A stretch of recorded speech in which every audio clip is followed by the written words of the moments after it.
Hello, hello, good morning. How is life? Are you pretty good? Good. Bismillahirrahmanirrahim. Assalamualaikum warahmatullahi wabarakatuh. Hello, good morning. How is life? Are you pretty good? Yeah.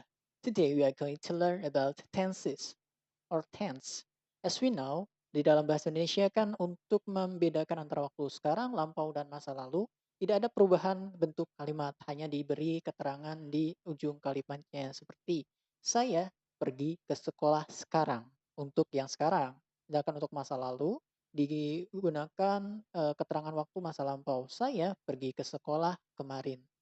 Dan untuk yang akan datang cukup tambahkan akan. Saya akan pergi ke sekolah besok. Jadi untuk bentuk kalimatnya itu tidak ada perubahan. Saya tetap saya, pergi tetap pergi. Namun dalam bahasa Inggris tidak sama dengan bahasa Indonesia karena bahasa Inggris itu ketika perbedaan waktu itu terjadi, maka akan ada perubahan bentuk atau struktur kalimatnya.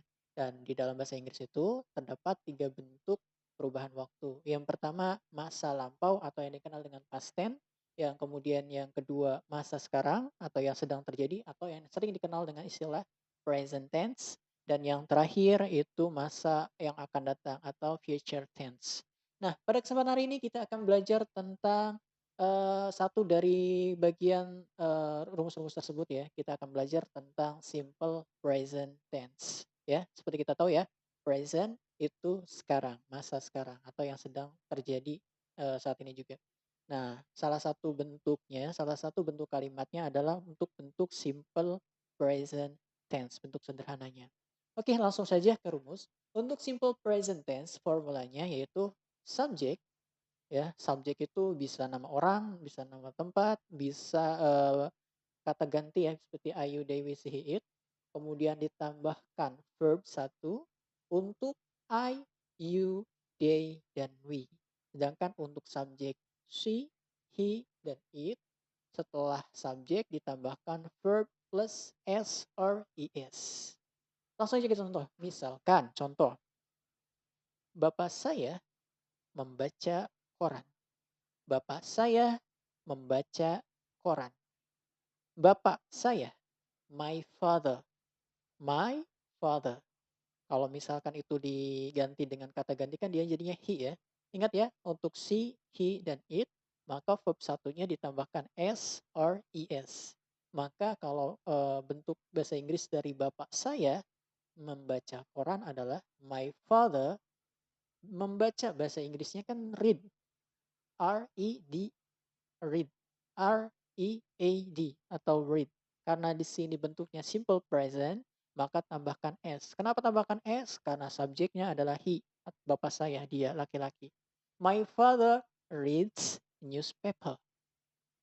My father reads newspaper. Itu contoh kalimatnya. Biar kalau misalkan yang tanpa s or es-nya untuk subjek I, you, they, we. I, you, they, we. Tinggal langsung saja contohnya seperti kami pergi ke sekolah pagi ini. Kami pergi ke sekolah pagi ini. Bahasa Inggris dari kami adalah we. Pergi itu go, ke sekolah to school pagi ini this morning. Maka kalimatnya cukup simple yaitu kami pergi ke sekolah. We go to school this morning. We go to school this morning. Ya, we go tanpa s or es to school this morning. Oke, misalkan kita menggunakan contoh kalimat lain, go, tetapi untuk subjek he, dia laki udah ya, kita pakai subjek she. Dia perempuan pergi ke sekolah pagi ini. She, dia perempuan, she pergi, go tambahin es. She goes to school this morning. She goes to school this morning. Atau bisa my sister. My sister juga kalau misalnya kita ubah kan jadinya si, dia perempuan. My sister goes to school this morning. Nah, bagaimana kalau misalkan kita menggunakan contoh nama orang? Misalkan, saya dan bapak saya. Saya dan bapak saya. Jadi kalau misalnya kita ubah ke bentuk kata ganti, kalau saya dan bapak saya berarti kami ya. Ingat kami itu tanpa s or es. Jadi langsung. Saya dan bapak saya pergi ke sekolah pagi ini. I and my father go. I and my father go to school this morning. Nah, bagaimana kalau misalkan kakak saya Andi dan Rudi. Andi dan Rudi. Andi dan Rudi. Kalau misalnya kita ganti Andi dan Rudi itu sama dengan mereka ya. Andi dan Rudi sama dengan mereka ya. Berarti dia tanpa S juga. Contoh, Andi and Rudi go to school this morning. Andy and Rudy go to school this morning. Kenapa tanpa S or IS? Karena Andi dan Rudy itu sama dengan they. Oke, itu dari rumusnya. Untuk kalimat positifnya ingat subjek untuk I, you, they, we, she, he. Untuk I, you, they, we setelah subjek adalah verb satu langsung. Ya, tanpa ada tambahan apapun. Sedangkan untuk subjek she, he, dan it, maka setelah itu adalah verb satu ditambahkan S or ES.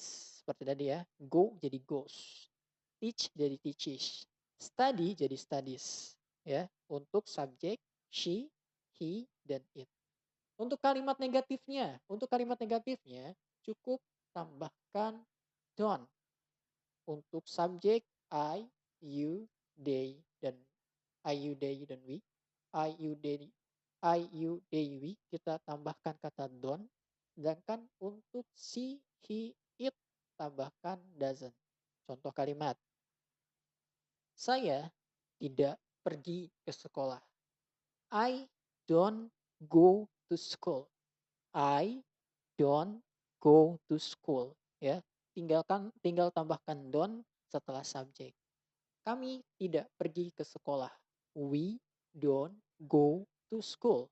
We don't go to school. Mereka tidak pergi ke sekolah. They don't go to school. Simpel ya, cukup tambahkan don't setelah subjek. Gimana kalau untuk subjeknya she, he, dan it? Ingat, bukan tambahkan don't, tapi tambahkan doesn't. Tulisannya D, E, D, O, E, S, N, O, T, does not, atau doesn't bisa disingkat ya. Kemudian S yang di awal kalimat positif tadi dihilangkan juga. Contoh kalimat positifnya adalah she goes to school. She goes to school. She goes to school. Kalimat negatifnya jadi she doesn't. Goes-nya berubah lagi ke bentuk awal go. She doesn't go to school. She doesn't go to school. Kalau misalkan dia laki-laki, my brother berarti ya. My brother goes to school untuk kalimat positifnya. Sedangkan untuk negatifnya, my brother doesn't go to school. Nah, lanjut untuk kalimat interrogatif atau kalimat tanya, cukup pindahkan kalimat do untuk I, you, they, we, sedangkan does untuk she, he, it. Contoh kalimat, apakah apakah mereka pergi ke sekolah? Apakah mereka pergi sekolah? Do they go to school? Don't tadi yang adanya harusnya kan don't atau do-nya itu berada di setelah subjek. Tapi untuk kalimat tanya dibalik. Jadi do or does plus subjek plus verb satu. Ya, maka contohnya adalah apakah mereka pergi ke sekolah? Do they go to school? Do they go to school? Sedangkan untuk yang she, he, it ya, contoh.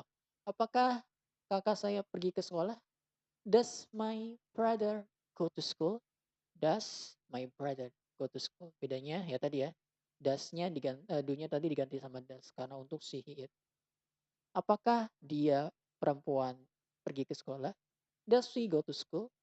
Does she go to school? Oke, itu tadi pembahasan tentang rumus di simple present tense. Sedangkan kegunaan dari simple present tense itu yang pertama, fungsinya adalah untuk menyatakan kebiasaan, ya, kebiasaan yang dilakukan sehari-hari, ya, bukan pekerjaan yang saat ini sedang dilakukan. Contoh, misalkan contoh kalimat yang tadi ya, ayah saya membaca koran setiap pagi.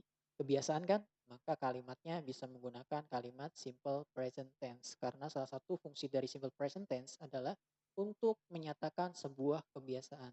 Maka kalimatnya adalah ayah saya membaca koran setiap pagi adalah my father reads newspaper every morning. My father reads newspaper every morning. Kebiasaan ayah saya membaca koran setiap pagi. Yang kedua, fungsi dari simple present tense adalah untuk menyatakan fakta atau kebenaran.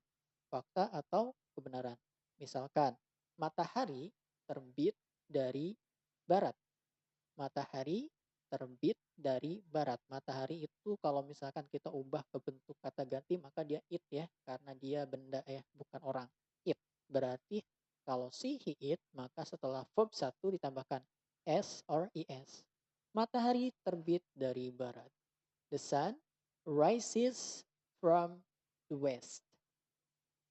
Oke. Okay. The sun rises, rise tambah es karena dia she it ya. The sun rises from the west. From the west. The sun rises from the west. Matahari terbit dari barat. Ya, mungkin itu saja pembahasan tentang simple present tense. Satu dari salah satu sekian banyak perubahan bentuk kalimat berdasarkan waktunya. Ya, itu saja. Silahkan jika ada yang ingin ditanyakan, silahkan bertanya atau bisa menggunakan kolom komentar di bawah ini. Akhir kalam, wabillahi taufiq wal hidayah. Wassalamualaikum warahmatullahi wabarakatuh.